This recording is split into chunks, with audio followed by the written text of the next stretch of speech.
السلام عليكم ورحمة الله وبركاته. الحمد لله رب العالمين والعاقبة للمتقين ولا عدوان إلا على الظالمين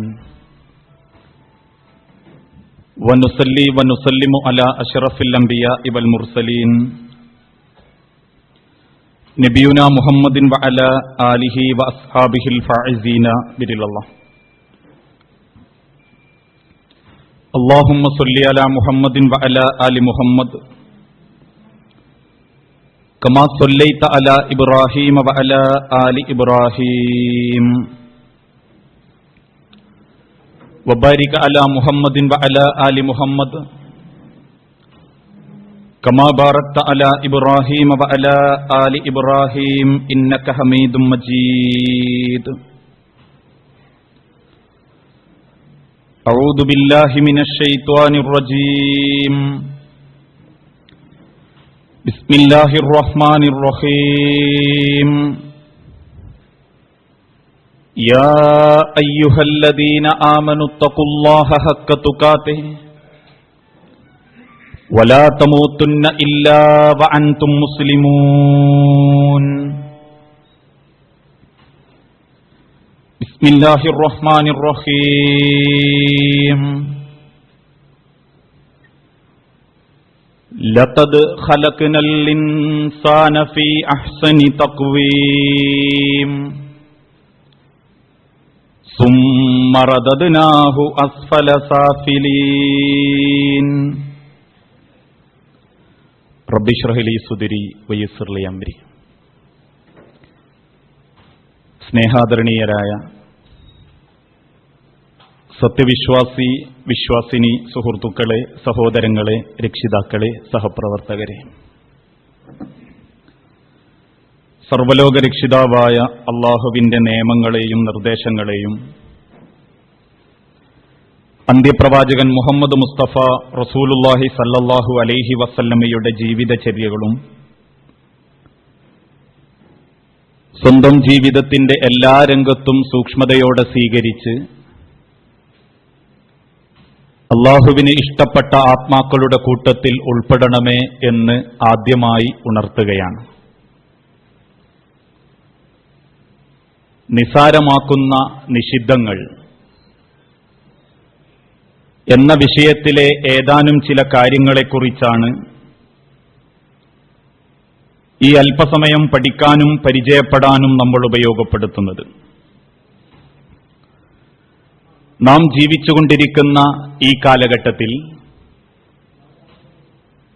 സമൂഹത്തിന്റെ, കുടുംബത്തിന്റെ ഏത് ഭാഗത്തേക്ക് നോക്കിയാലും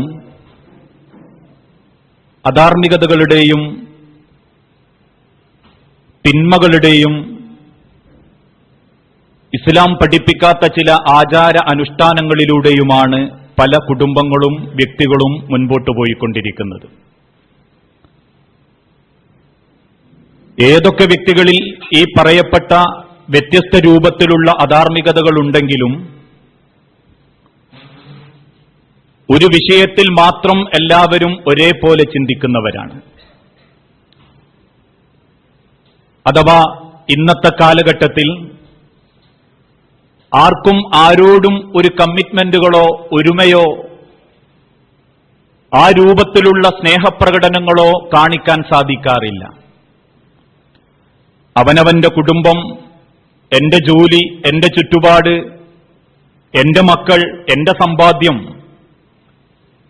എന്ന രൂപത്തിൽ ചിന്തിക്കുകയും അതിലേക്ക് മാത്രം ഒതുങ്ങുകയും ഭൗതിക സൗകര്യങ്ങൾ വാരിപ്പിടിക്കാൻ വേണ്ടി വെപ്രാളപ്പെട്ടുകൊണ്ടിരിക്കുകയും ചെയ്യുന്ന ഭൂരിപക്ഷം ആളുകളായി നമ്മളിൽ പലരും മാറിക്കൊണ്ടിരിക്കുകയാണ്. തൊട്ടയൽപ്പക്കക്കാരൻ എന്ത് സംഭവിച്ചു എന്ന് നോക്കാനോ, സ്വന്തം കുടുംബത്തിൽ പോലും വളർന്നു വരുന്ന മക്കൾ ഏതു തരത്തിൽ ജീവിക്കുന്നു എന്നന്വേഷിക്കാനോ, ഒരേ കിടക്കപ്പാഴയിൽ കിടക്കുന്ന ഭാര്യമാർക്ക് വന്നുകൊണ്ടിരിക്കുന്ന മൊബൈൽ ഫോണുകളിലെ കോളുകൾ ആരുടേതെന്ന് പോലും ചിന്തിക്കാൻ പറ്റാത്തത്ര വ്യാപൃതനായി തിരക്ക് പിടിച്ച് മത്സരിച്ചുകൊണ്ടിരിക്കുന്ന ഒരു മനുഷ്യ സമൂഹം, അതുകൊണ്ടാണല്ലോ പണ്ടുകാലത്തൊക്കെ നമ്മൾ ഒരുപാട് പാടിക്കേട്ട ഒരു പാട്ടാണ്, ചിരിക്കുമ്പോൾ കൂടെ ചിരിക്കാൻ 1000 പേര് കാണും, കരയുമ്പോ കൂടെ കരയാൻ അവനവൻ മാത്രമേ ഉണ്ടാകൂ.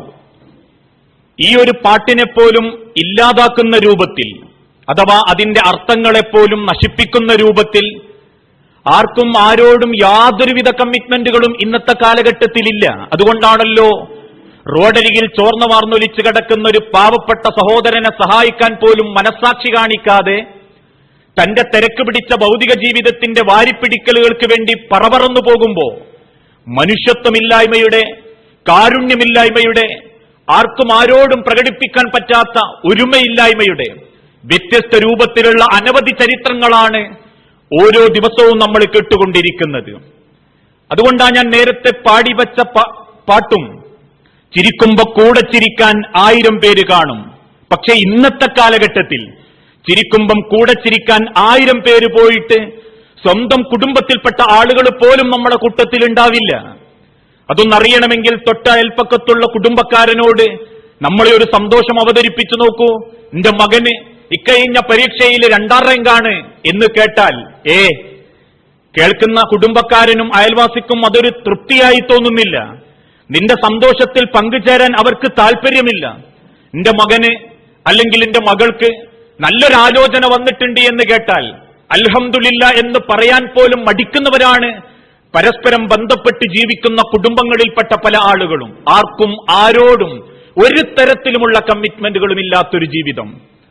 ഇതേപോലെ അപൂർവ കാഴ്ചകളായി മാറിക്കൊണ്ടിരിക്കുന്നു പരസ്പരം സ്നേഹം കാണിക്കുക എന്നുള്ളത്. ചില പത്രത്താളുകളെടുത്ത് പരിശോധിച്ചു നോക്കുമ്പോൾ അതിൽ പ്രത്യേകമായി കൊടുത്ത പെട്ടിക്കോള വാർത്തകൾ ആവേശത്തോടെയാണ് നമ്മൾ വായിക്കാറുള്ളത്. എന്തേ കാരണം?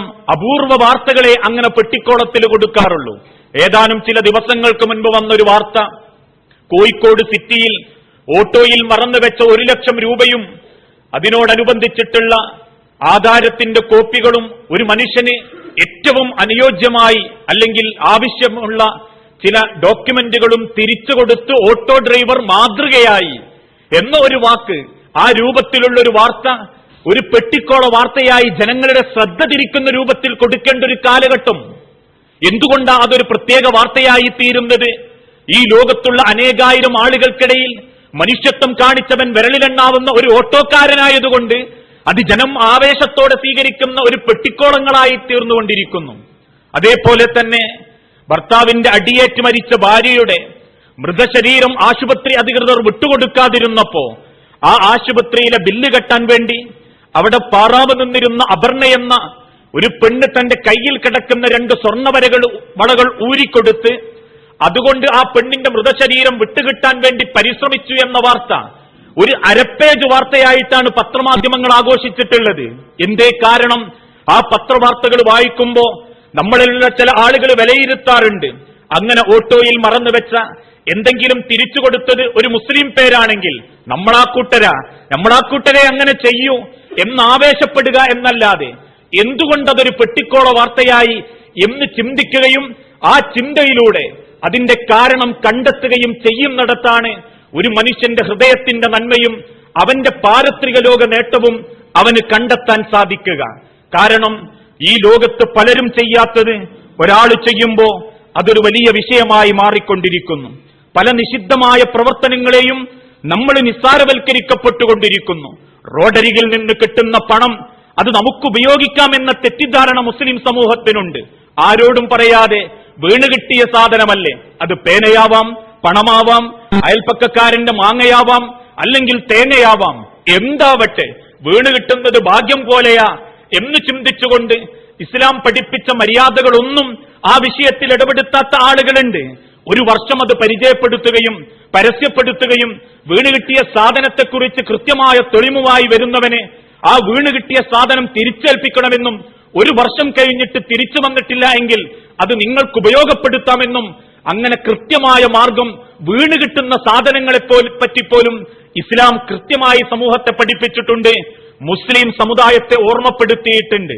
ഈ രൂപത്തിലുള്ള നിഷിദ്ധമാക്കപ്പെട്ട, നമ്മൾ നിസാരവൽക്കരിക്കപ്പെടുന്ന ചില വിഷയങ്ങൾ വ്യക്തി ജീവിതത്തിലാണെങ്കിലും നമ്മൾ ഓരോരുത്തരിലും ഉണ്ടാവേണ്ട മാറ്റങ്ങൾ ആധുനിക സമൂഹത്തിനിടയിൽ ഒരു വ്യക്തിയെ ചൂണ്ടി ഇതാണ് യഥാർത്ഥത്തിലുള്ള ഇസ്ലാം, മുസ്ലിം എന്ന് ചൂണ്ടിക്കാണിക്കാൻ ആ ഇസ്ലാമിന്റെ യാഥാർത്ഥ്യ വശങ്ങളെക്കുറിച്ചറിയുന്ന നമ്മളെ കൊണ്ടുപോലും സാധിക്കുന്നില്ല.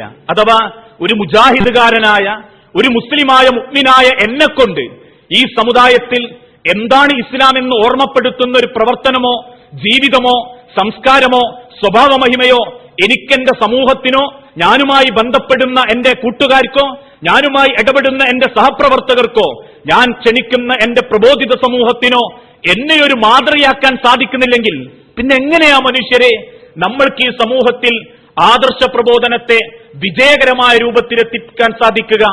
അതുകൊണ്ട് മഹാനായ മൂസാ നബി അലൈഹി സ്വലാത്തു വസ്സലാം, ഞാൻ ഈ പറയുന്നത് നമ്മളിൽ ഓരോരുത്തരും നെഞ്ചോട് ചേർത്ത് വെക്കേണ്ട കാര്യങ്ങളാണ്. പലപ്പോഴും കഴിഞ്ഞ ദിവസം സൂചിപ്പിച്ചതുപോലെ മുജാഹിദീങ്ങളായ മുസ്ലിമീങ്ങളായ നമ്മളെക്കുറിച്ച് പോലും സമൂഹത്തിന് ഒരു നല്ല കാഴ്ചപ്പാടില്ലാത്തൊരു കാലഘട്ടം. അവനും മുജാഹിദാണോലെ എന്ന് മറ്റൊരാളെ കൊണ്ട് കൈചൂണ്ടി പറയിപ്പിക്കുന്ന ജീവിതമാണെങ്കിൽ പിന്നെ എന്ത് പവിത്രതയാ മനുഷ്യരെ ഈ ആദർശം കൊണ്ട് നമുക്ക് നേടിയെടുക്കാൻ സാധിക്കുക? അള്ള ഉപമിച്ചൊരു കൂട്ടരുണ്ടല്ലോ, കമസലിൽ ഹിമാരി യഹ്മിലു അസ്ഫാറ, ഗ്രന്ഥം ചുമക്കുന്ന കഴുതകൾ. ഏതൊക്കെ നല്ല, എത്രയൊക്കെ നല്ല ഗ്രന്ഥങ്ങൾ വെച്ചു കൊടുത്താലും അതിന്റെ ഉള്ളിലുള്ളത് എന്താണെന്നറിയാതെ അതിന്റെ ഭാരം പേറി ആവേശത്തോടെ നടന്നു നീങ്ങുന്ന വെറും കോവർ കൈതകൾക്ക് സമമായിട്ടാണ് ആദർശത്തിന്റെ കൃത്യമായ കാര്യങ്ങളെക്കുറിച്ച് ഓർമ്മപ്പെടുത്തപ്പെട്ടിട്ടും അത് അംഗീകരിക്കുകയോ അതിന്റെ മഹത്വം മനസ്സിലാക്കുകയോ ചെയ്യാതെ ഞാളൊക്കെ ഇതിന്റെ ആളുകളാണ് എന്ന പോരിശ കാണിച്ചു നടക്കുമ്പോ ആ സമൂഹത്തിന് അല്ലെങ്കിൽ ആ വ്യക്തിക്ക് ഒരിക്കലും ഒരു നല്ല പ്രബോധിതനാവാനോ പ്രബോധകനാകാനോ സാധിക്കുകയില്ല എന്ന തിരിച്ചറിവ് നമുക്കുണ്ടാകണം. അതുകൊണ്ടാ അള്ളാന്റെ റബ്ബ് ഓർമ്മപ്പെടുത്തിയതും ഓരോരുത്തരുടെയും മനസ്സിന്റെ വിശാലത, ഹൃദയത്തിന്റെ ശുദ്ധി, അത് നമ്മൾക്ക് നേടാൻ സാധിച്ചെങ്കിൽ മാത്രമേ ആ ഹൃദയത്തിന്റെ പ്രകടനമായ പ്രവർത്തനങ്ങളിലൂടെയും സംസാരങ്ങളിലൂടെയും നമുക്കത് ഉപയോഗപ്പെടുത്താൻ സാധിക്കൂ. എന്റെ മനസ്സ് നന്നായാലേ എന്റെ സംസാരം നന്നാവൂ, എന്റെ ഹൃദയം നന്നായാലേ എന്റെ ഇടപെടലുകൾ നന്നാവൂ. അതല്ലാതെ പുറമെ ജനങ്ങളെ കാണിക്കാൻ വേണ്ടി എന്തൊക്കെയോ ഞാൻ ചെയ്തു കൂട്ടുന്നു, ഹൃദയം ശുദ്ധീകരിക്കപ്പെട്ടിട്ടില്ല. സ്ത്രീധനം കിട്ടണമെന്ന ആഗ്രഹം മനസ്സിൽ പേറി നടക്കുന്നവനാണ് ഞാൻ. അന്യായമായി കാലണ കിട്ടിയാൽ അത് സമ്പാദിക്കണം എന്ന് ചിന്തിക്കുന്നവനാണ് ഞാൻ. ഹറാമാക്കപ്പെട്ട പലിശ ഇടപാടുകളിൽ അറിഞ്ഞും അറിയാതെയും ഇടപെട്ടുകൊണ്ടിരിക്കുന്നവനാണ് ഞാൻ. പണയ വസ്തുക്കളുടെ പേര് പറഞ്ഞ് ഇസ്ലാം പഠിപ്പിക്കാത്ത സാമ്പത്തിക സ്രോതസ്സുകൾക്ക് പിന്നാലെ പണയവുമായി നടക്കുന്നവനാണ് ഞാൻ. എന്റെ കുടുംബത്തിൽ ഈ കേബിളിന്റെ വ്യത്യസ്ത രൂപത്തിലുള്ള ഇടപാടുകൾ അവസാനിപ്പിക്കാൻ പറ്റാത്തവനാണ് ഞാൻ. അഥവാ വ്യക്തിയാക്കപ്പെട്ട ഒരു ജീവിതത്തിൽ ഞാൻ ആള് മോശമാ. പക്ഷേ പ്രബോധിത ജനതയ്ക്ക് മുൻപിൽ എന്നെ കണ്ട ആളുകളൊക്കെ ചിന്തിക്കുന്നുണ്ട്, ഓൻ മുജാഹിദുകാരനാ, ഓനാ പരിപാടി സംഘടിപ്പിക്കല്, ഓൻ തരക്കേടില്ലാത്തോനാ, പ്രസിഡന്റാണ്, അല്ലെങ്കിൽ ആ രൂപത്തിൽ മുൻപന്തിയിൽ നിൽക്കുന്നവനാണ് എന്ന ഒരു രൂപം ഉപേക്ഷിച്ച് നമ്മളുടെ ഹൃദയശുദ്ധി അത് ജനതയ്ക്ക് ബോധ്യപ്പെടുത്തുന്ന കോലത്തിൽ തിരിച്ച് ജീവിതത്തെ നന്നാക്കാൻ നമ്മളെ കൊണ്ട് സാധിക്കണം. എന്തേ കാരണം? മൂസാ നബി അലൈഹി സ്വലാത്തു വസ്സലാമയുടെ ചരിത്രം, കൊന്നു കൊലവിളിക്കുന്ന ഫിർഔന്റെ അടുത്തേക്ക് ആദർശ പ്രബോധനത്തിന് വേണ്ടി ചെല്ലാൻ അല്ലാഹു തആല ഓർമ്മപ്പെടുത്തി. ഇദ്ഹബ് ഇലാ ഫിർഔന ഇന്നഹു തഗാ, മൂസ നീ ഫിർഔന്റെ അടുത്തേക്ക് ചെല്ലണം, അവൻ അതിര് കടന്നിരിക്കുന്നു. അതുകൊണ്ട് അള്ളാഹുവിനെ പറ്റി നീ അദ്ദേഹത്തിന് ഓർമ്മപ്പെടുത്തി കൊടുക്കണം, ഫിർഔന് ഓർമ്മപ്പെടുത്തി കൊടുക്കണം.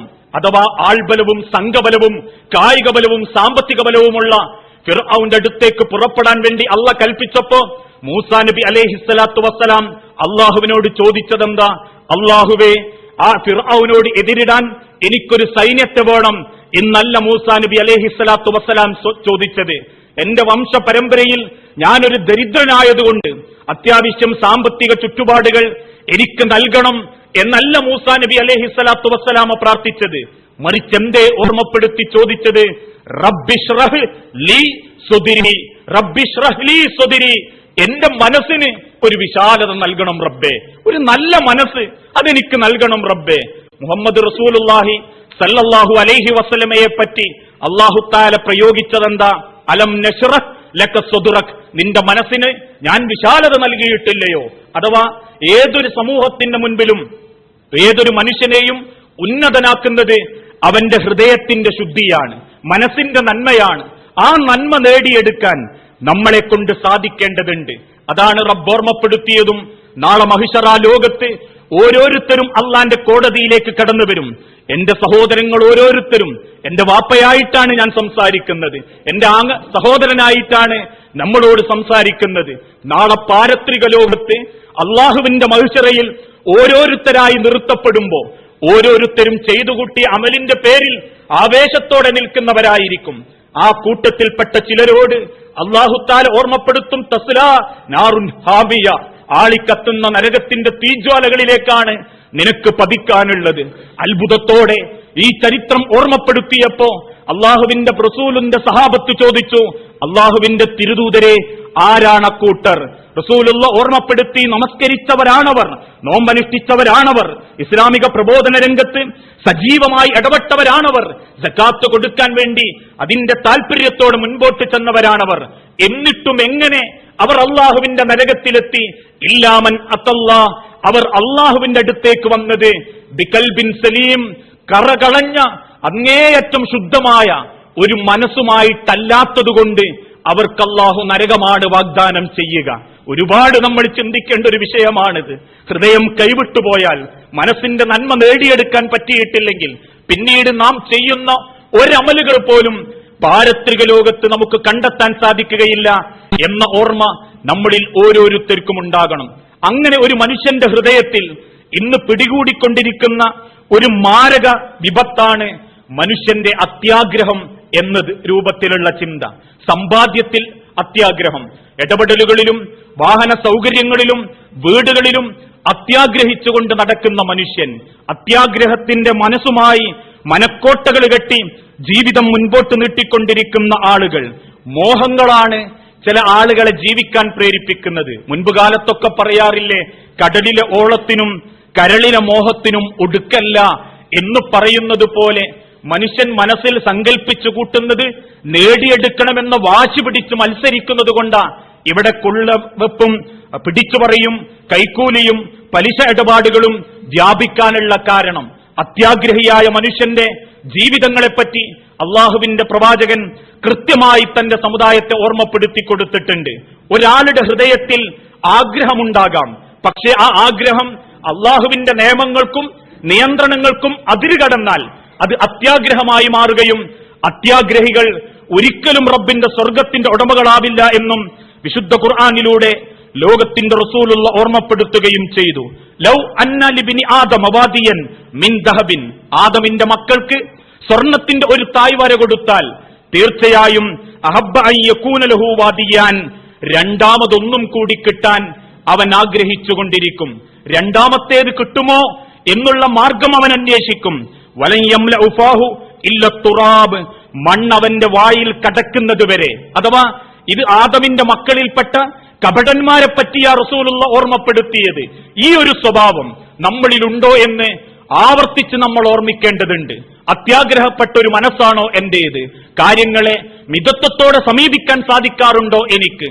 പാവപ്പെട്ട ആളുകൾ ഒരു നേരത്തെ ഭക്ഷണത്തിന് വേണ്ടി എച്ചില് പാത്രങ്ങൾ നക്കിത്തുടയ്ക്കുമ്പോ വനിതകൾ വായിച്ചും പരസ്യ മോഡലുകളുടെ പരസ്യങ്ങൾ കണ്ടും പാചകക്കുറിപ്പുകൾ നോക്കിയും വേണ്ടാത്ത ഭക്ഷണങ്ങൾ ഉണ്ടാക്കി ആവേശം കാണിക്കുന്നവനാണോ ഞാൻ? ഒരു നേരത്തെ ഭക്ഷണം മക്കൾക്ക് കൊടുക്കാനില്ലാത്തതിന്റെ പേരിൽ സങ്കടത്തോടെ ഉമ്മമാര് വാവിട്ട് കരയുമ്പോ തന്റെ മക്കൾക്ക് വെച്ചുകൊടുത്ത ഭക്ഷണം കഴിക്കാത്തതിന്റെ പേരിൽ ഒരു മനസ്സാക്ഷി കുത്തുമില്ലാതെ കാടിവെള്ളത്തിലേക്ക് തള്ളുന്നവരാണോ നമ്മൾ? ഇങ്ങനെ ഓരോ രംഗത്തും ജീവിതത്തിലേക്ക് എത്രമാത്രം നമ്മളുടെ മനസ്സ് അത്യാഗ്രഹപ്പെട്ടുകൊണ്ടിരിക്കുന്നു എന്നതിനെപ്പറ്റി ആലോചിക്കേണ്ടതുണ്ട്. ഇന്ന് മനുഷ്യരെ ജീവിക്കാൻ പ്രേരിപ്പിക്കുന്നതും അയൽപ്പക്കക്കാരനോട് മത്സരിക്കാൻ വേണ്ടിയിട്ട. എനിക്ക് കിട്ടാത്തത് അയൽപ്പക്കക്കാരന് കിട്ടിയാൽ, ഞാനുമായി ഇടപെടുന്നവന് കിട്ടിയാൽ അത് വല്ലാത്തൊരു അസ്വസ്ഥത മനസ്സിലുണ്ടാക്കുന്നുണ്ട് എങ്കിൽ, ഒരു ചിന്ത, ഒരു വെറുക്കപ്പെട്ട രൂപത്തിലുള്ള അസ്വസ്ഥത ഒരാളുടെ ഹൃദയത്തിലുണ്ടെങ്കിൽ അവിടെ അത്യാഗ്രഹം കയറിയിട്ടുണ്ട് എന്ന് നബി സല്ലല്ലാഹു അലൈഹി വസല്ലമ ഓർമ്മപ്പെടുത്തി. മനുഷ്യ ജീവിതത്തിൽ ഗൗരവത്തോടെ നമ്മൾ ചിന്തിക്കേണ്ട ഒരു കാര്യം, ഭൗതിക സൗകര്യങ്ങൾ കൂടുക എന്നത് ഒരിക്കലും സമാധാനത്തിന്റെ അടയാളമല്ല. കൊട്ടാര സദൃശമായ വീടിൽ രണ്ട് ഭാഗത്തേക്ക് മാറിക്കിടക്കുന്ന ഭാര്യമാരാണ് ഭർത്താക്കന്മാരാണെങ്കിൽ, കൊട്ടാര സദൃശമായ വീടിൽ സമാധാനമില്ലാതെ ജീവിതം നയിക്കുന്നവരാണെങ്കിൽ, പണമോ സൗകര്യങ്ങൾ വർദ്ധിക്കലോ അല്ല ഒരു മനുഷ്യന്റെ ഏറ്റവും വലിയ സമാധാനം. ലൈസൽ ഇന അൻ കസ്റത്തിൽ അർള്, ധാരാളം വിഭവങ്ങൾ ഉണ്ടാവുക എന്നതല്ല ഐശ്വര്യം. വലാക്കിന്നൽ ഗിന ഗിന നഫ്സ്, മനസ്സിന്റെ ഐശ്വര്യമാണ്. ഏത് വിഷയത്തിലും പക്വതയോടെ പാകതയോടെ ജീവിക്കാനുള്ളൊരു ചുറ്റുപാട്. വളരുന്ന മക്കളോട് രക്ഷിതാക്കൾ പറഞ്ഞു കൊടുക്കേണ്ടതും അതിനെപ്പറ്റി തന്നെയാ. പലപ്പോഴും കുടുംബജീവിതം കൈവിട്ടു പോകുമ്പോ ചിലർ അഭിപ്രായം പറയാറുണ്ട്, നമസ്കരിക്കുന്ന വാപ്പാന്റെ മകനായിരുന്നു, ചെറുക്കൻ നല്ല ദീനായിരുന്നു, 5 വക്തിന് പള്ളിയിൽ അവൻ പോകാറുണ്ട്, പെൺകുട്ടി എത്ര ഡീസന്റ് ആയിരുന്നു, മാന്യമായിട്ട് ഡ്രസ് ഇട്ടിട്ടേ അവൾ പുറത്തിറങ്ങാറുള്ളൂ, അറബിക് കോളേജിൽ പഠിച്ച പെണ്ണ, നല്ല ഉമ്മാന്റെ മോള, എന്നിട്ടും ആ കുടുംബം എന്താ വേർപെട്ടു പോയത്? മനുഷ്യരെ, കുടുംബജീവിതത്തിലെ ദീനി എന്നുള്ളത് 5 നേരത്തെ നമസ്കാരമല്ല. കുടുംബജീവിതത്തിലെ ദീന് എന്നുള്ളത് ഏതെങ്കിലും രൂപത്തിലുള്ള വസ്ത്രധാരണമല്ല. ഏത് സാഹചര്യത്തിലും പക്വതയോടെ ജീവിക്കാനുള്ള മനസ്സിന്റെ വിശാലത, ആ വിശാലത നേടിയെടുക്കാൻ അത്യാഗ്രഹമില്ലാത്ത, ആവശ്യങ്ങളെ കണ്ടറിഞ്ഞ് ജീവിതത്തിലേക്ക് ഏറ്റെടുക്കുന്ന ഒരു കുടുംബമായി തീരാൻ നമ്മളെ കൊണ്ട് സാധിക്കേണ്ടതുണ്ട്. അത്യാവശ്യം, ആവശ്യം, അനാവശ്യം എന്നീ 3 രൂപങ്ങളിൽ നമ്മളെ വീടുകളെ നമ്മൾ ചിട്ടപ്പെടുത്തണം. അത്യാവശ്യമുള്ള കാര്യങ്ങളെ അത്യാവശ്യമായിട്ട് തന്നെ നിർവഹിക്കണം. അനാവശ്യമായ കാര്യങ്ങളെ അത് തള്ളിക്കളയാൻ നമ്മളെ കൊണ്ട് സാധിക്കണം. ആവശ്യമുണ്ട് എങ്കിൽ ആവശ്യ സമയത്ത് അതിനെപ്പറ്റി ചിന്തിക്കണം. ഒരൊറ്റ ഉദാഹരണം, നമ്മളെ വീട്ടിൽ ചിലത് അത്യാഗ്രഹത്തിന്റെ പേരിൽ കയറിക്കൂടിയതായിരിക്കാം. ഉദാഹരണമായി, ഇന്നത്തെ കച്ചവട കമ്പോളങ്ങൾ നമ്മളെ പ്രേരിപ്പിക്കുന്നത് എങ്ങനെ നമുക്ക് അത്യാഗ്രഹം ഉണ്ടാക്കാന്ന. ഏതെങ്കിലും ഒരു വലിയ മാള് കയറുമ്പോ ആ മാളിലേക്ക് കയറുന്ന സമയം വരെ നമ്മളെ മനസ്സിലുള്ളത് 1-2 കാര്യം മാത്ര. 1 കിലോ പഞ്ചസാര വാങ്ങണം, അല്ലെങ്കിൽ 1 പേക്ക് പൊടിയിപ്പ് വാങ്ങണം. അകത്തേക്ക് കയറുന്ന സമയത്ത് അവിടെ പാറാവ് നിൽക്കുന്ന വ്യക്തി നമ്മളോട് പറയും, കയ്യിൽ കവറോ എന്തെങ്കിലും ഉണ്ടെങ്കിൽ അതവിടെ ക്ലോക്ക് റൂമിൽ സൂക്ഷിക്കാൻ കൊടുക്കണം, അതുമായിട്ട് അകത്തേക്ക് കയറാൻ പാടില്ല. എന്തിനാ? അതിന്റെ പിന്നിലുള്ള ഒരു ചിന്തയെപ്പറ്റി സൈക്കോളജി ഡോക്ടർമാര് രേഖപ്പെടുത്തി. കയ്യിലൊരു വസ്തു ഉണ്ടെങ്കിൽ അയാളുടെ മനസ്സിന്റെ കോൺസെൻട്രേഷൻ അയാൾക്ക് നിലനിർത്താൻ സാധിക്കുകയില്ല. ഫ്രീ ആയി ഉള്ളിലേക്ക് കയറണം. കയറുന്ന സമയത്ത് കണ്ണിനിമ്പമുണ്ടാക്കുന്ന ചില കാഴ്ചകളാണ് നമ്മൾ ആദ്യം കണ്ടത്. സോപ്പടുക്കി വെച്ചത്, ആവശ്യമില്ലാത്ത, അത്യാവശ്യമല്ലാത്ത ഓരോ വസ്തുക്കളും അടുക്കി വെച്ചു. നമ്മളെ കയ്യിലേക്കൊരു കൊട്ടയും തന്നു. വേണ്ടാതിരുന്നിട്ടുകൂടി 3-4 സോപ്പ് വീട്ടിൽ ഗൾഫുകാരൻ വന്ന് തന്നത് ഉള്ളതുണ്ട് എന്നറിയുന്നതോടൊപ്പം തന്നെ കണ്ട ഭംഗിക്ക് വേണ്ടി 4-5 സോപ്പ് എടുത്തിട്ടു. അല്പം മുൻപോട്ട് നടന്നു, വേണ്ടാത്തല്ലാത്ത ചില സാധനങ്ങൾ കണ്ടു, വാരി വലിച്ചിട്ടു. അവസാനം ആ മാളിൽ നിന്നും പുറത്തേക്കിറങ്ങുമ്പോഴേക്കും ഉദ്ദേശിച്ചത് 2 സാധനം, ആ കൊട്ടയിലുള്ളതോ 20-ലധികം സാധനം. അവസാനം വീട്ടിൽ കൊണ്ടുവച്ച് വർഷങ്ങളോളം മാസങ്ങളോളം കഴിഞ്ഞ് അത് വെക്കേണ്ട രൂപമറിയാതെ കാടിവെള്ളത്തിലേക്ക് തള്ളുമ്പോ അവിടെയാ റസൂലുള്ള ഓർമ്മപ്പെടുത്തിയതും സഹാബത്ത് പഠിപ്പിച്ചതും, മനുഷ്യന്റെ കുടുംബത്തിൽ, നമ്മുടെ വീടുകളിൽ അത്യാവശ്യമാക്കപ്പെട്ടതിനെ ഉപയോഗിക്കുക, ആവശ്യമുള്ളതിനെ സംരക്ഷിക്കുക, അനാവശ്യമായതിനെ ഒഴിവാക്കുക എന്നത് ഗൗരവത്തോടെ നമ്മൾ ആലോചിക്കേണ്ട വിഷയമാണ്. അതേ അവസ്ഥയിൽ തന്നെ നമ്മൾ ആവർത്തിച്ച് മനസ്സിലാക്കേണ്ടതും അനാവശ്യമായ ചിത്രങ്ങൾ, അനാവശ്യമായ രൂപങ്ങൾ, അതും നമ്മളെ വീടുകളിൽ ഉണ്ടാകാൻ പാടില്ല. ഏതെങ്കിലും കുടുംബങ്ങളിൽ അനാവശ്യമായ ചിത്രങ്ങളോ രൂപങ്ങളോ ഉണ്ടെങ്കിൽ പാരത്രിക ലോകത്ത് അവരോട് അല്ലാഹു തആല ആ ചിത്രങ്ങളെയും രൂപങ്ങളെയും ചൂണ്ടിയിട്ട് പറയും, അഹ്യു മാ ഖലഖ്തകും, അതിന് നിങ്ങൾ ജീവൻ കൊടുക്കണം. ഇന്നത്തെ മക്കളോട് ഓരോ രക്ഷിതാക്കളും ഗൗരവത്തോടെ പഠിപ്പിക്കേണ്ട വിഷയമാണത്. ഓരോ ദിവസത്തെ പത്രങ്ങളും തുറക്കുമ്പോ ഫേസ്ബുക്കിന് വേണ്ടി മരിക്കുന്ന മക്കളുടെ കഥകളെ കേൾക്കാനുള്ളൂ. ഫേസ്ബുക്കിലിടാൻ വേണ്ടി റെയിൽപാളത്തിലിരുന്ന് ഫോട്ടോ എടുത്തവൻ അതേ റെയിലിൽ കയറി മരിച്ചപ്പോ ആത്മഹത്യ എങ്ങനെ ചെയ്യാമെന്ന് ജനങ്ങൾക്ക് കാണിച്ചു കൊടുക്കാൻ ഫേസ്ബുക്കിന് വേണ്ടി ഒരുങ്ങുന്നതിനിടയിൽ ആ ആത്മഹത്യയിൽപ്പെട്ട് മരണപ്പെട്ടു പോയത് മുതൽ നിരവധി കഥകളും ചരിത്രങ്ങളും നമ്മളെ ഓർമ്മപ്പെടുത്തി തരുമ്പോ ആ കാര്യങ്ങളിലൊക്കെ ഒരു നിയന്ത്രണം, സൂക്ഷ്മത ഓരോ കുടുംബങ്ങളിലും കൊണ്ടുവരാൻ എന്റെ സഹോദരങ്ങൾക്ക് സാധിക്കണം. ഇബ്നു ബാസിനെ പോലെയുള്ള പണ്ഡിതന്മാര് കൃത്യമായി രേഖപ്പെടുത്തിയിട്ടുണ്ട്, ഒരാൾക്ക് പ്രചോദനം നൽകും എന്ന ഉദ്ദേശത്തിലാണെങ്കിൽ ചിത്രങ്ങൾ നിങ്ങൾക്ക് ഉപയോഗിക്കാം. അവകാശപ്പെട്ട, അർഹതപ്പെട്ട അംഗീകാരങ്ങൾക്ക് വേണ്ടിയും ചിത്രം നിങ്ങൾക്ക് ഉപയോഗിക്കാം. അതല്ലാത്ത ചിത്രങ്ങൾ, അതല്ലാത്ത രൂപങ്ങൾ, അതൊക്കെ ഉപേക്ഷിക്കപ്പെടേണ്ടത് തന്നെയാണ്. ആ ഒരു ചുറ്റുപാടിന്റെ അടിസ്ഥാനത്തിൽ ആൽബം ഇറക്കലും അനാവശ്യമായ മാസികകൾ വാങ്ങി വീട്ടിന്റെ ഉമ്മറത്താവട്ടെ ഭാഗങ്ങളിലാവട്ടെ സംരക്ഷിക്കലും ആ രൂപത്തിലുള്ള ഇടപാടുകളിൽ നിന്നെല്ലാം രക്ഷപ്പെടാനും ശുദ്ധീകരിക്കാനും നമ്മളെ കൊണ്ട് സാധിക്കേണ്ടതുണ്ട്. കേൾക്കുമ്പോൾ നിസ്സാര പ്രശ്നങ്ങളാ, ഒന്നോ രണ്ടോ വനിത വീട്ടിലുണ്ട് എന്ന് കരുതി എന്ത് മോശാ മൗലവി അതിനെക്കൊണ്ട് വരാനുള്ളത് എന്ന് ചിന്തിക്കുന്ന മനസ്സാണെങ്കിലും അള്ളാഹു വെറുക്കപ്പെട്ടൊരു കാര്യമാണെന്ന് അള്ളാന്റെ റസൂൽ ഓർമ്മപ്പെടുത്തിയിട്ടുണ്ടെങ്കിൽ അൽ ഹറാമു ബയ്യിനുൻ വൽ ഹലാലു ബയ്യിനുൻ, ഹറാം എന്ത് ഹലാൽ എന്ത് എന്ന് കൃത്യമായി നിർവചിക്കപ്പെട്ട സ്ഥിതിക്ക് ഹറാമാക്കപ്പെട്ടതിനെ ഉപേക്ഷിക്കുക എന്നതാണ് ഒരു വിശ്വാസിയുടെ ബാധ്യത. ആ രൂപങ്ങളിൽ ജീവിതത്തിലേക്ക്, കുടുംബങ്ങളിലേക്ക് അത്യാഗ്രഹമില്ലാത്ത, ആഗ്രഹങ്ങളോടൊപ്പം തന്നെ ആവശ്യങ്ങൾക്കനുസരിച്ച് ജീവിക്കുന്ന ഒരു ചുറ്റുപാട് കൊണ്ടുവരാൻ നമ്മളെ കൊണ്ട് സാധിക്കണം. ഇന്നത്തെ കാലഘട്ടത്തിൽ മനുഷ്യ ജീവിതത്തിൽ എല്ലാവരും ശ്രദ്ധിക്കുന്നത് തന്നേക്കാൾ വലിയവനിലേക്കാ. അയാൾക്കെന്ത് കിട്ടി, ഇന്നവർക്കെന്തൊക്കെ ലഭിച്ചു, അവർക്കെന്തൊക്കെ ഉണ്ടായി എന്ന ഒരു നോട്ടം ഈ സമൂഹത്തിനിടയിൽ ഇന്ന് ആ രൂപങ്ങളിൽ ചിന്തിക്കുന്നത് കൊണ്ടാണ് കുടുംബങ്ങൾ പോലും തമ്മിൽ തല്ലാനുള്ള കാരണം. അതുകൊണ്ടാ അള്ളാഹുവിന്റെ റസൂൽ ഓർമ്മപ്പെടുത്തിയതും ഉൻളുറു ഇലാ മൻ ഹുവ അസ്ഫല മിൻകും, നിങ്ങൾ നിങ്ങളെക്കാൾ താഴെയുള്ളവരിലേക്ക് നോക്കാവൂ. വലാ തൻളുറു ഇലാ മൻ ഹുവ ഫൗകക്കും, ഒരിക്കലും നിങ്ങളെക്കാൾ മുകളിലുള്ളവരിലേക്ക് നിങ്ങൾ നോക്കരുത്. എന്തേ കാരണം? അള്ളാഹു നൽകുന്ന നിഅമത്തിൽ പലതും നിങ്ങൾക്ക് വേണ്ട, അത്ര ക്ലിയർ അല്ല, തൃപ്തകരമല്ല എന്ന് നിങ്ങൾക്ക് തോന്നിപ്പോയേക്കാവുന്നതുകൊണ്ട് നിങ്ങളെപ്പോഴും നിങ്ങളെക്കാൾ താഴെയുള്ളവരിലേക്ക്, തന്റെ അത്ര സൗകര്യങ്ങൾ നൽകാത്തവനിലേക്ക് നോക്കാൻ നമ്മളെ കൊണ്ട് സാധിക്കണം. ചോർന്നൊലിക്കുന്ന കൂരയ്ക്ക് കീഴിൽ മഴ നനയാതെ ഒരു പൈതലിനെ വാരിപ്പിടിച്ചൊരു ഉമ്മ പൊട്ടിക്കരയുമ്പോ വീട്ടിന്റെ മുൻഭാഗത്തേക്ക് കൊണ്ടുവരുന്ന കല്ലിന് 80 രൂപ ചെലവിൽ അന്യ നാട്ടുകാരനെ കൊണ്ട് കൊത്തിച്ചു വെക്കുന്ന ആഡംബരപ്രേമികളാണെങ്കിൽ ആദർശത്തിന്റെ നിഷ്ഠയോടെ ജീവിക്കാൻ പറ്റാത്ത വെറും ഇരുകാലി കഴുതകളായിട്ടാണ് എന്നെയും നിങ്ങളെയും അല്ലാഹു തആല കണക്കാക്കുക എന്ന ഓർമ്മ നമ്മളിൽ ഓരോരുത്തർക്കും ഉണ്ടാകണം. ആ രൂപങ്ങളിൽ ചിന്തിക്കുന്നതോടൊപ്പം മനുഷ്യ ജീവിതത്തിൽ പടർന്നു പിടിച്ചുകൊണ്ടിരിക്കുന്ന അഹങ്കാരത്തിന്റെ സ്വഭാവങ്ങളിൽ നിന്നും രക്ഷപ്പെടാൻ നമ്മളെ കൊണ്ട് സാധിക്കേണ്ടതുണ്ട്.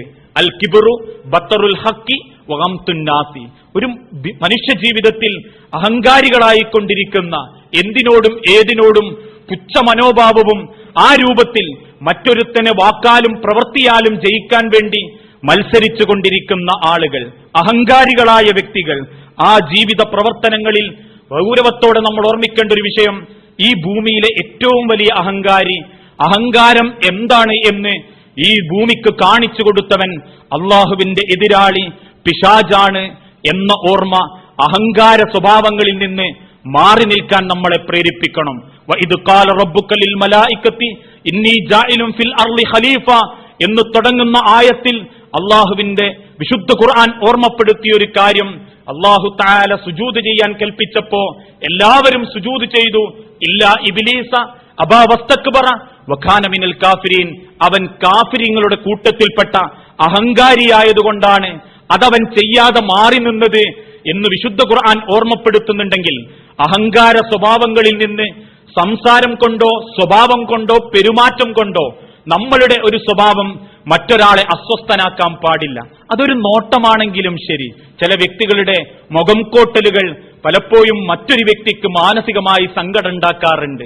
അതുകൊണ്ടാണ് റബ്ബ് ഓർമ്മപ്പെടുത്തിയതും വലാ തുസഇർ ഹദ്ദക ലിന്നാസി, നീ ഒരിക്കലും ഒരാളോട് മുഖം തീട്ട് ആ രൂപങ്ങളിൽ തളർത്താൻ പാടില്ല.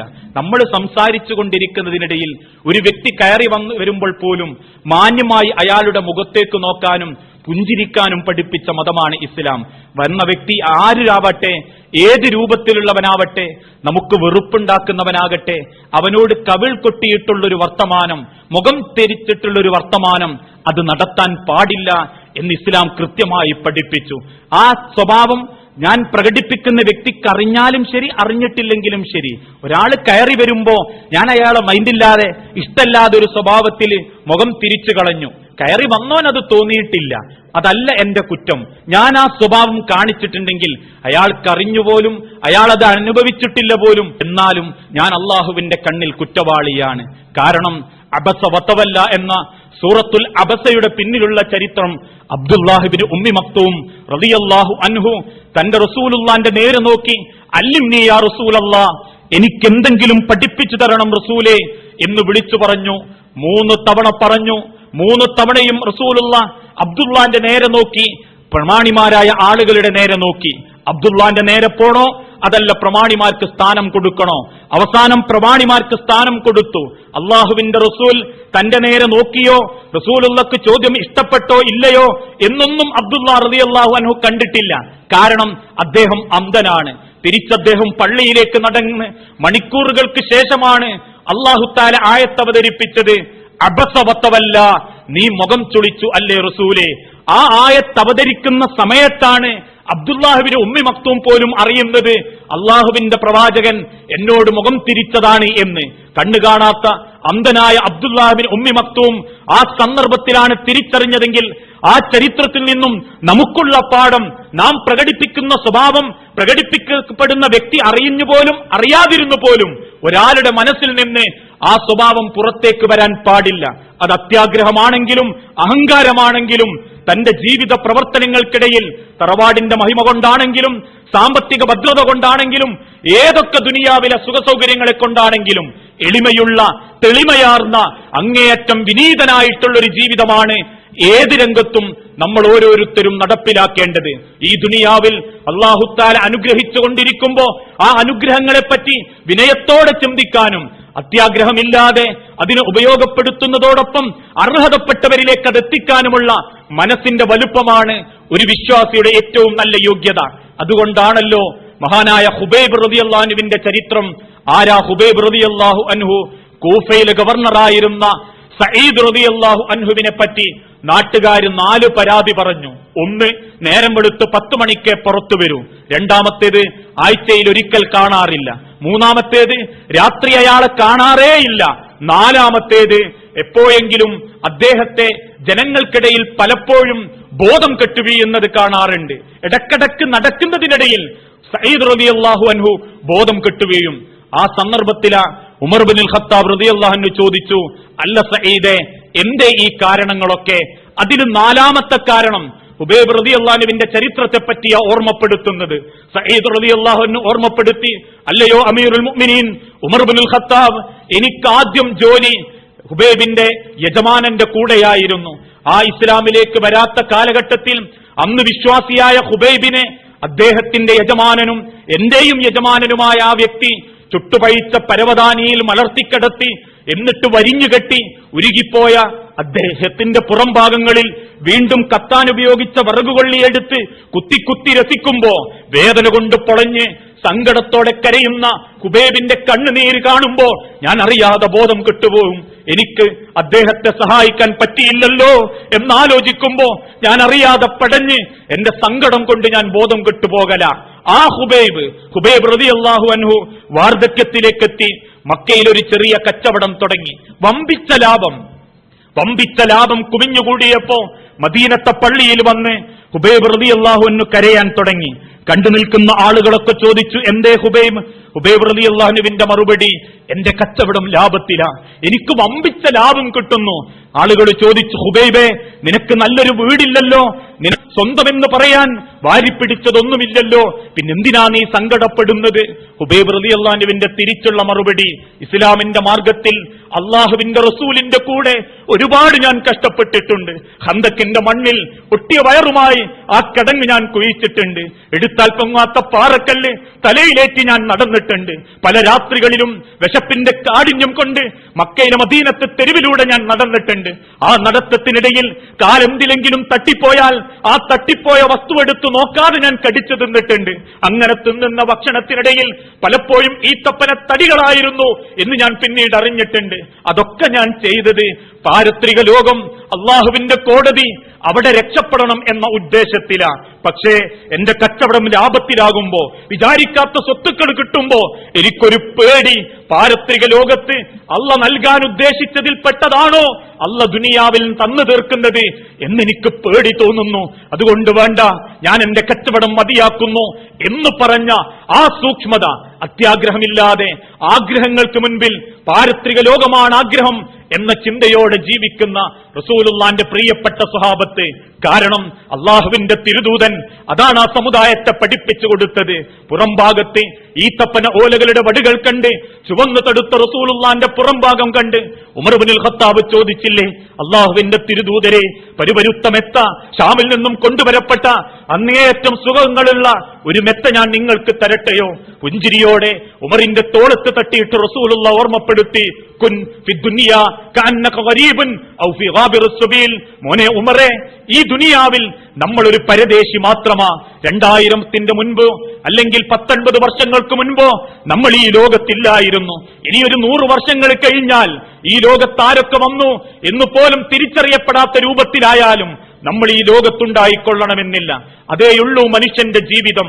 സമ്പാദിച്ച സമ്പത്തുകളൊക്കെ മുൻപാരുടേതോ ആയിരുന്നു. എന്റെ പോക്കറ്റിൽ കിടക്കുന്ന ഇന്നത്തെ 100 രൂപ ഇന്നലെ മറ്റേതോ കടയിൽ കിടന്നതാണ്. അതിന്റെ തലേ ദിവസം മറ്റേതോ ഒരുത്തന്റെ പോക്കറ്റിൽ കിടന്നതാണ്. ഇന്ന് ഞാൻ വീട് വെച്ച സ്ഥലം എന്റെ വാപ്പക്ക് കിട്ടിയതാണെങ്കിൽ വാപ്പന്റെ 10 വാപ്പാർക്ക് മുൻപ് അതേതോ ഒരുത്തന്റേതായിരുന്നു. അള്ളാന്റെ ദുനിയാവിൽ അള്ളാന്റെ മുതലുകൾ വാരിപ്പിടിച്ച് അതിനുവേണ്ടി പരസ്പരം മത്സരിച്ച് അങ്ങോട്ടും ഇങ്ങോട്ടും വേലി കെട്ടിത്തിരിച്ച് അള്ളാന്റെ മണ്ണിന് വില പറഞ്ഞ് അള്ളാന്റെ മണ്ണിന് വേണ്ടി പരസ്പരം പടവെട്ടുമ്പോ ഒരു വേള ചിന്തിക്കണം മുസ്ലിമീങ്ങളെ, ഈ ദുനിയാവിൽ നിന്ന് മടങ്ങിപ്പോകുന്ന സെക്കൻഡിൽ ഒരു കാലണ പോലും തിരിച്ചു കൊണ്ടുപോകാൻ സാധിക്കുന്നില്ലെങ്കിൽ ആ അത്യാഗ്രഹമില്ലായ്മ, ആഗ്രഹങ്ങളെ തിരിച്ചറിഞ്ഞിട്ടുള്ളൊരു ജീവിതം, ആ ജീവിതമായിരിക്കണം നമ്മളെ കുടുംബവും നമ്മളുടെ ജീവിതങ്ങളും. ലോകത്തിന്റെ റസൂൽ കൃത്യമായി ഓർമ്മപ്പെടുത്തിയ ഒരു കാര്യം, ബനു ഇസ്രായേല്യരെ നമ്മളെ ഇഷ്ടപ്പെട്ടതിനേക്കാളേറെ അല്ലാഹുത്താല ഇഷ്ടപ്പെട്ടിട്ടുണ്ട്. ഇന്ന് നമ്മൾ ആലോചിക്കുന്നതിന്റെ മുൻപ് ആവശ്യമുള്ളത് അല്ലാഹുത്താല നമുക്ക് എത്തിച്ചു തന്നു. ഈ സമൂഹത്തിനിടയിൽ 40 ഡിഗ്രിയിലേക്ക് ചൂട് കയറി ശരീരമാകെ വെന്തൊലിക്കാൻ തുടങ്ങിയപ്പോ അല്ലാഹുത്താല മഴ വർഷിപ്പിച്ചു തന്നു. വർഷിപ്പിക്കപ്പെട്ട മഴ കൊണ്ട് വെണ്ടുകീറപ്പെട്ട സ്ഥലങ്ങളിൽ പോലും ഇലകൾ മുളച്ച് മനുഷ്യന് സന്തോഷം കൊടുക്കുന്ന ചുറ്റുപാടിലേക്കെത്തി. ഓരോ കാലത്തിനനുസരിച്ച് എന്ത് കുറവാ മനുഷ്യരെ അള്ളന്നോടും നിങ്ങളോടും കാണിച്ചിട്ടുള്ളത്?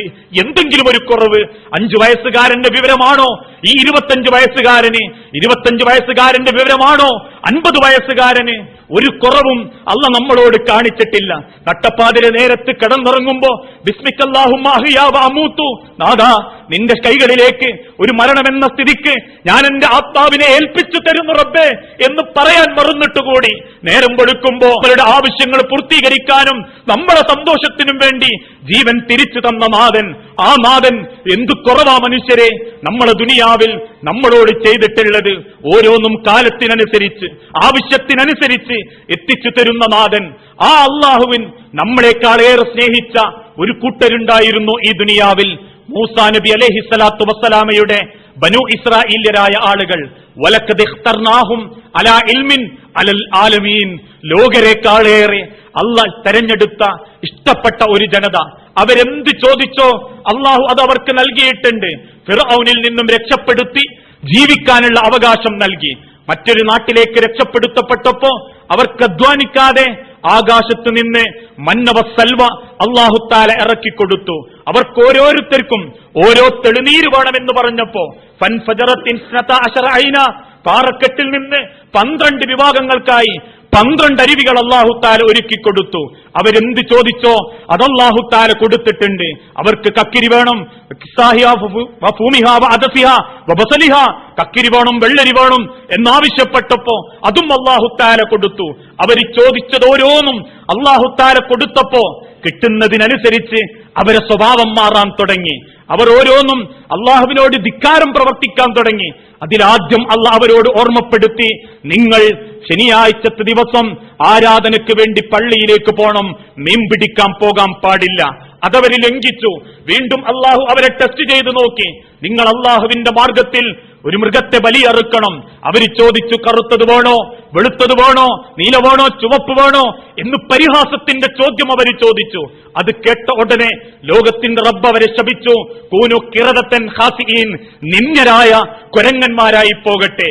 ആ ശാപം അവർ കേൾപ്പിക്കുന്നതിന്റെ മുൻപ് അവരോട് അല്ലാഹ് ചോദിച്ചിരുന്നു പോലും ഒരു ചോദ്യം, എന്തുകൊണ്ട് ജനതേ നിങ്ങൾ ഇങ്ങനെ പേവിലായിപ്പോയി, എന്തുകൊണ്ട് നിങ്ങൾ പിയച്ചുപോയി? അവര് തിരിച്ചു പറഞ്ഞ മറുപടി, അൽ ഫദ്ലു ബിന്നസ്ബി വൽ ഹസബി, ഇതൊക്കെ തരാൻ ഞങ്ങളേ ഉള്ളൂ എന്ന് ഞങ്ങൾ ചിന്തിച്ചുപോയി. ഞങ്ങൾക്ക് കിട്ടുന്ന ഓരോ അനുഗ്രഹങ്ങൾക്കും ഞങ്ങളുടെ വലുപ്പം കൊണ്ടാണ് എന്ന് ഞങ്ങൾ ചിന്തിച്ചുപോയി. ഞങ്ങളെ ശ്രേഷ്ഠത എന്ന് ഞങ്ങൾ തീരുമാനിച്ചു. ആ ചിന്തയാണ് അഹങ്കാരത്തിന്റെ ചിന്ത. ഈ ദുനിയാവിൽ ഒരു പുൽക്കൊടി പോലും അവകാശപ്പെടുത്താനില്ലാത്ത നമ്മളുടെ ജീവിതം കൊണ്ട് പാരത്രിക ലോകത്തെ അള്ളാഹുവിന്റെ സുഖങ്ങൾക്ക് വേണ്ടി മത്സരിക്കുക എന്നതാണ് ഈ ദുനിയാവിലെ മനുഷ്യന്റെ ജീവിതത്തിന്റെ ഉത്തരം അഹങ്കാരമില്ലാത്ത, മറ്റൊരാളോട് ഹൃദയം കൊണ്ടുപോലും ഏതെങ്കിലും രൂപത്തിൽ ശത്രുത പ്രകടിപ്പിക്കാത്ത ഒരു മനുഷ്യന്റെ ജീവിതം. അതുകൊണ്ടാണല്ലോ ഉമർ ഇബ്നുൽ ഖത്താബ് റളിയല്ലാഹു അൻഹു ഭരണമേറ്റെടുത്ത് അതിന്റെ കുറച്ച് ദിവസങ്ങൾക്ക് ശേഷം നീളത്തിലുള്ള ഒരു കുപ്പായം ധരിച്ച് തെരുവിലേക്കിറങ്ങിയപ്പോ അദ്ദേഹത്തിന്റെ പ്രജയുടെ കൂട്ടത്തിൽപ്പെട്ട ഒരാൾ വന്ന് ചോദിച്ചു, ഉമറെ, നീ കാപട്യം കാണിച്ചു അല്ലേ? നീ കള്ളത്തരം കാണിച്ചു അല്ലേ? ചോദിച്ചു ഉമർ ഇബ്നുൽ ഖത്താബ്. എന്തേ കാരണം? നാട്ടിലെല്ലാവർക്കും അവര് കൊടുത്ത അഥവാ ബൈത്തുൽ മാലിൽ നിന്ന് കിട്ടിയ വസ്ത്രം ഉപയോഗിച്ചാൽ അതവർ കൗറത്ത് മറയാനേ പറ്റൂ. പക്ഷെ നിന്റെ വസ്ത്രം അതിനല്പം നീളം കൂടുതലുണ്ടല്ലോ. ഉമർ ഇബ്നുൽ ഖത്താബ് ആ ചോദിച്ച തന്റെ പ്രജയോട് ഓർമ്മപ്പെടുത്തിയ കാര്യം, നീ എന്റെ മകൻ ഇബ്നു ഉമറിനെ കാണുക, അവനോട് വിവരം അന്വേഷിക്കുക. ഇബ്നു ഉമറിന്റേത് കൂടിയാണ് പിതാവ് ഉമറിന് നൽകിയിട്ടുള്ളത്. ആ ഒരു പക്വത, ആ രൂപത്തിലുള്ള ഇടപെടലുകൾ സമൂഹത്തോട്, കുടുംബത്തോട് നമ്മളുടെ ജീവിതം കൊണ്ട് പ്രകടമാക്കാൻ നമ്മെക്കൊണ്ട് സാധിക്കണം. ആ ഒരു അവസ്ഥയിലൂടെ ജീവിതം മുൻപോട്ട് കൊണ്ടുപോകുമ്പോൾ തീർച്ചയായും ഇസ്ലാം പഠിപ്പിച്ച ഓരോ സംസ്കാരങ്ങളെയും അതിന്റെ മഹത്വത്തോടെ തിരിച്ചറിഞ്ഞ് ഉൾക്കൊള്ളാൻ നമുക്ക് സാധിക്കും. അതുകൊണ്ടാ ഈ ചരിത്രങ്ങളെല്ലാം വിശദീകരിച്ച് ഇബ്നു അബ്ബാസ് റളിയല്ലാഹു അൻഹു ഓർമ്മപ്പെടുത്തി നിസ്സാരമായ ചില കാര്യങ്ങൾ, അതിന്റെ ഗൗരവം നമുക്കറിയാതിരിക്കാനുള്ള കാരണം നമ്മളെ മനസ്സിൽ അഹന്തയും അഹങ്കാരവും ഉള്ളതുകൊണ്ടാ. അതിന്റെ ഒന്നാമത്തെ കാരണം, ഒരു വ്യക്തിയെ കാണുമ്പോ സലാം പറയാൻ പോലും നമ്മക്കാദ്യം ഒന്ന് പറഞ്ഞാൽ തന്നെ ആ പറഞ്ഞത് സലാമാണോ എന്ന് കേൾക്കുന്ന വ്യക്തിക്ക് പോലും തിരിച്ചറിയാത്ത കോലത്തിലാ നമ്മളൊരു വ്യക്തിയോട് സലാം പറയാറുള്ളത്. ഒരിക്കൽ മദീനത്തെ പള്ളിയിലിരിക്കുന്ന സമയത്ത് ഒരു സ്വഹാബി കയറി വന്ന് റസൂലുള്ളാന്റെ നേരെ നോക്കിയിട്ട് പറഞ്ഞു, അസ്സലാമു അലൈക്കും യാ റസൂലല്ലാഹ്. അസ്സലാമു അലൈക്കും റസൂലേ. അള്ളാഹുവിന്റെ റസൂല് പുഞ്ചിരിയോടെ പറഞ്ഞു, എന്റെ 10 പാപങ്ങൾ അള്ളാഹ് പൊറുത്തിട്ടുണ്ട്, 10 നന്മകൾ അള്ളാഹ് വരവ് വെച്ചിട്ടുണ്ട്. അല്പസമയം കഴിഞ്ഞ് മറ്റൊരു സഹാബി വന്നു, അസ്സലാമു അലൈക്കും വറഹ്മത്തുള്ളാഹി യാ റസൂലല്ലാഹ്. അള്ളാഹുവിന്റെ റസൂല് പുഞ്ചിരിയോടെ പറഞ്ഞു, 20 നന്മകൾ അള്ളാഹ് വരവ് വെച്ചു, 20 തിന്മകൾ അള്ളാഹ് മേച്ചു കളഞ്ഞു. വീണ്ടും ഒരു സഹാബി വന്നു, അസ്സലാമു അലൈക്കും വറഹ്മത്തുള്ളാഹി വബറകാതുഹു യാ റസൂലല്ലാഹ്. അള്ളാഹുവിന്റെ റസൂല് ആ പറഞ്ഞ സഹാബിന്റെ കൈ കൂട്ടിപ്പിടിച്ചിട്ട് പറഞ്ഞു, നിന്റെ 30 പാപങ്ങൾ അള്ളാഹു താല പൊറുത്തിട്ടുണ്ട്, 30 നന്മകൾ അള്ളാഹ് നിനക്ക് വരവ് വെച്ചിട്ടുണ്ട്. ഇന്നത്തെ കാലഘട്ടത്തിൽ ആ പറച്ചില് പോലും ഒന്ന് നല്ലോണം പറയാൻ മനസ്സിന്റെ വലുപ്പം കാണിക്കാത്ത ആളുകളുണ്ട് നമ്മളെ കൂട്ടത്തിൽ. മുഖത്തോട് മുഖം നോക്കാതെ സലാം പറയുന്നവര്. ഇനി പറഞ്ഞാൽ തന്നെ ആർക്കോ വേണ്ടിയിട്ട് അലൈക്കും അസ്സലാം അലൈക്കും എന്നൊക്കെ നീട്ടിയിട്ടും കുറുക്കിയിട്ടും ആർക്കോ വേണ്ടി ഒരു സലാം, ആർക്കോ വേണ്ടി ഒരു മടക്കല്, അങ്ങോട്ടും ഇങ്ങോട്ടും അല്ലാത്ത വിവരം പറയാ. അസ്സലാം അലൈക്കും കയ്യിലെന്താ, വലൈക്കും സലാം കൈ കവറാണ് എന്ന രൂപത്തിൽ കൈമലുള്ളതിന്റെ ഗൗരവം അറിയാൻ വേണ്ടി ഒരു സലാം, എവിടെ പോകുകയെന്നറിയാൻ വേണ്ടിയിട്ട് ഒരു സലാം, അസ്സലാം അലൈക്കും ഇയ്യേട്ടാ, വലൈക്കും സലാം ഞാനിങ്ങനെ അങ്ങോട്ടാ എന്ന് പറയേക്കാൻ വേണ്ടിയിട്ടൊരു സലാം. മനുഷ്യരെ, ലോകത്തിന്റെ റസൂലുള്ള മനസ്സറിഞ്ഞു പറഞ്ഞ 30 നന്മകൾ നിമിഷ നേരം കൊണ്ട് കിട്ടുന്നത് ഇനി പോട്ടെ, നീട്ടി വലിച്ചു പറയാൻ പറ്റുന്നില്ലെങ്കിലും ഒരു സഹോദരന്റെ മുഖത്ത് നോക്കി അസ്സലാമു അലൈക്കും നിനക്കല്ലാന്റെ രക്ഷയുണ്ടാകട്ടോ എന്ന് ഹൃദയം നൊന്തു പറഞ്ഞ അതും ദുആ ആണ് എന്ന് പഠിപ്പിച്ച മതമാണ് ഇസ്ലാം. എന്നിട്ട് റസൂലുള്ള ഓർമ്മപ്പെടുത്തി, അങ്ങനെ പറയുമ്പോ കഴിയുമെങ്കിൽ നിങ്ങളൊന്ന് ഹസ്തദാനം നടത്തണം. ചില ആളുകളുണ്ട്, കൈ നീട്ടിയാലും കൈ തരികയില്ല, ഇനി പിടിച്ചാലും ആർക്കോ വേണ്ടി ഒരു ചത്ത കയ്യരല്, തുച്ഛത്തൊരു പിടിക്കല്, പിടിച്ചാൽ തന്നെ വേഗം വിടുവിക്കാൻ നോക്കല്, ഒന്ന് പിടിച്ചു കുലുക്കാൻ അതൊരു പാശ്ചാത്യ സംസ്കാരമാണ് എന്ന് നമ്മൾ തെറ്റിദ്ധരിക്കേണ്ടതില്ല. ചില ഉച്ചകോടികളിൽ പ്രധാനമന്ത്രിമാർ കൈപിടിച്ച് കുലുക്കുന്ന കുലുക്കൽ കാണുമ്പോ അതൊക്കെ ഒരു പഴഞ്ചൻ ഫാഷൻ, പ്രധാനമന്ത്രിമാർ നടത്തേണ്ടതാണ് എന്ന് ചിന്തിക്കല്ലേ മുസ്ലിമീങ്ങളെ. അതിലും ലോകത്തിന്റെ റസൂലുള്ള ഓർമ്മപ്പെടുത്തിയിട്ടുണ്ട്. അങ്ങനെ നിങ്ങൾ മറ്റൊരാളുടെ കൈ പിടിച്ച് നിങ്ങൾ ഹസ്തദാനം ചെയ്ത് അതിളക്കിക്കൊണ്ടിരിക്കുമ്പോ ഉണങ്ങിയ ഇലകൾ ഒരു ഉണങ്ങിയ മരക്കൊമ്പിൽ നിന്ന് പൊഴിഞ്ഞു വീഴുന്നത് പോലെ നിങ്ങളുടെ 2 പേരുടെയും പാപങ്ങൾ പൊഴിഞ്ഞുകൊണ്ടിരിക്കും. അതേപോലെ നിങ്ങൾക്കിടയിൽ സ്നേഹം വർദ്ധിപ്പിക്കുകയും ചെയ്യും. പരസ്പരം തെറ്റി നടക്കുന്ന ഭാര്യമാർ, ഭർത്താക്കന്മാർ അതിന്റെ ഗൗരവം, മഹത്വം തിരിച്ചറിയണമെങ്കിൽ ഭാര്യമാരോട് എപ്പോഴെങ്കിലും തമ്മിൽ തെറ്റിയിട്ടുണ്ട് എങ്കിൽ വീട്ടിലേക്ക് കയറുമ്പോ സ്വന്തം ഭാര്യയുടെ കൈപിടിച്ച് ഒന്ന് മനസ്സംതൃപ്തിയോടെ കുലുക്കിയാൽ പൊഴിഞ്ഞു വീഴാനുള്ളതേയുള്ളൂ കുറ്റങ്ങൾ, അങ്ങനെ അവസാനിക്കാനുള്ളതേയുള്ളൂ പരസ്പരമുള്ള തെറ്റലുകൾ നടത്താൻ മനുഷ്യന് മടി, ആരെങ്കിലും നീട്ടിയാൽ അത് പിടിക്കാനും മടി. അങ്ങനെയുള്ള നിസ്സാരമായ കാര്യങ്ങൾ, പുരുഷന്മാര് സ്വർണം ധരിക്കൽ, ലോകത്തിന്റെ റസൂലുള്ളാന്റെ നേരെ വന്ന് അസ്സലാമു അലൈക്കും എന്ന് പറഞ്ഞ് കൈ നീട്ടിയപ്പോ ആ നീട്ടിയ സഹാബിയുടെ കൈവിരളിൽ നിന്ന് സ്വർണ്ണ മോതിരമെടുത്ത് ദൂരത്തേക്ക് വലിച്ചെറിഞ്ഞു റസൂൽ. എറിഞ്ഞതിന് ശേഷം വഅലൈക്കും അസ്സലാം വറഹ്മത്തുള്ളാ, നീ തിരിച്ചു പോയിക്കോ. തിരിച്ചു നടന്നു പോകുന്ന സഹാബിയോട് വേറൊരു സഹാബി ഓർമ്മപ്പെടുത്തി, എറിഞ്ഞു കളഞ്ഞ മോതിരം സ്വർണമാണ്, എടുത്തോ, നിനക്ക് മറ്റെന്തിനെങ്കിലും ഉപയോഗിക്കാം. സങ്കടം കൊണ്ട് ആ സ്വഹാബി തിരിച്ചു പറഞ്ഞ മറുപടി, ഛർദ്ദിച്ചത് തിന്നാൻ എന്റെ മുത്തുനബി എന്നെ പഠിപ്പിച്ചിട്ടില്ല. എനിക്ക് ഹറാമാണെന്നറിഞ്ഞ് എന്നിൽ നിന്ന് വലിച്ചെറിഞ്ഞൊരു സാധനം അതിന് എനിക്ക് വേണ്ട. ഇന്നത്തെ കാലഘട്ടത്തിലോ ജനിച്ച ആൺകുട്ടികൾക്ക് സ്വർണം തൊടിക്കുന്ന രക്ഷിതാക്കള്, മുജാഹിദുകാരന്റെ കുടുംബത്തിന് പകരത്തിന് പകരം സ്വർണം കൊടുക്കുക. അവന്റെ മകൻ ജനിച്ചപ്പോ ഞാൻ അവന് സ്വർണം കൊടുത്തിട്ടുണ്ട്, അതുകൊണ്ട് ആൺകുട്ടി എനിക്ക് ജനിച്ചിട്ടുണ്ടോ, എനിക്കവൻ സ്വർണം തന്നേ മതിയാകൂ. അത് വളയാവാം, ബ്രേസ്ലെറ്റ് ആവാം, മോതിരമാകാം. അവിടെയും തീരാതെ മകളെ കെട്ടിയ ചെറുപ്പക്കാരന് സ്വർണത്തിന്റെ അംശമുള്ള വാച്ച് കൊടുക്കുന്ന കുടുംബക്കാരുണ്ട്. മകളെ കെട്ടിയ പുതിയാപ്ലയ്ക്ക് ഉമ്മാന്റെ വക ഒരു കണ്ടോശാര പാരിതോഷികം, റേഡോ വാച്ച്, ആ രൂപങ്ങളിൽ സ്വർണത്തിന്റെ അംശങ്ങളുള്ള വാച്ചുകൾ. വേറെ ചിലര് പവറിനു വേണ്ടി കൈകളിൽ ചങ്ങല കെട്ടുന്നവര്. ആ രൂപങ്ങളിലുള്ള ഇടപാടുകൾ ഒരു മുസൽമാന്റെ ജീവിതത്തിൽ ഉണ്ടാകാൻ പാടില്ല. മുടി വെട്ടുന്ന വിഷയത്തിൽ പോലും ഗൗരവത്തോടെ ലോകത്തിന്റെ റസൂൽ ഓർമ്മപ്പെടുത്തിയിട്ടുണ്ട്. എല്ലാം കൂടി പറയാൻ സമയമല്ല.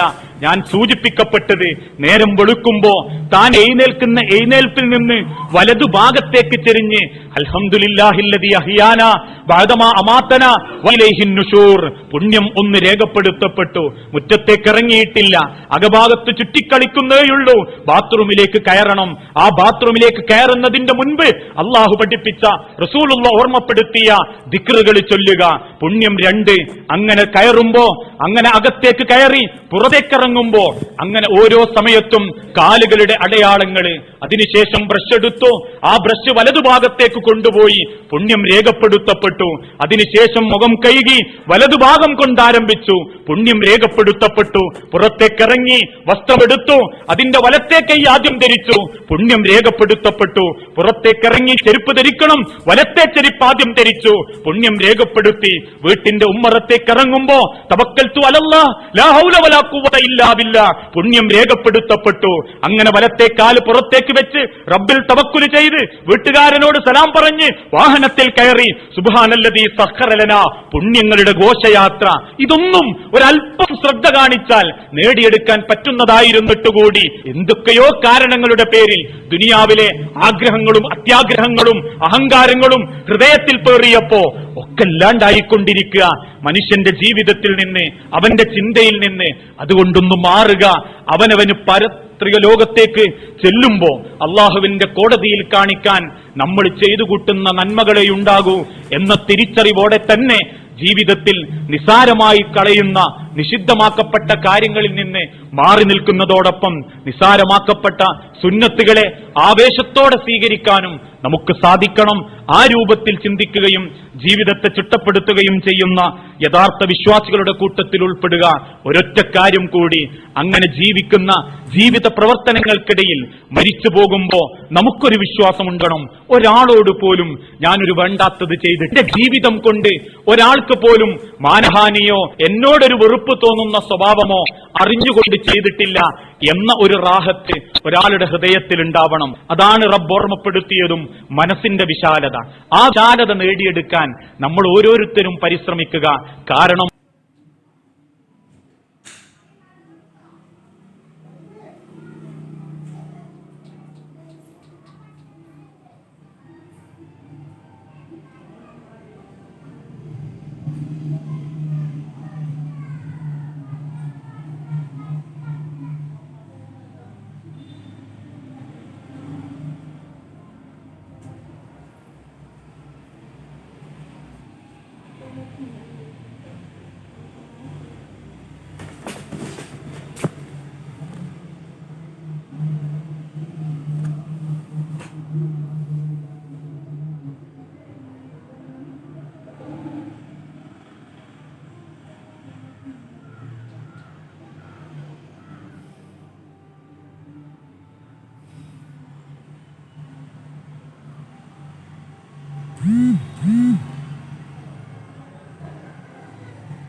Thank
you.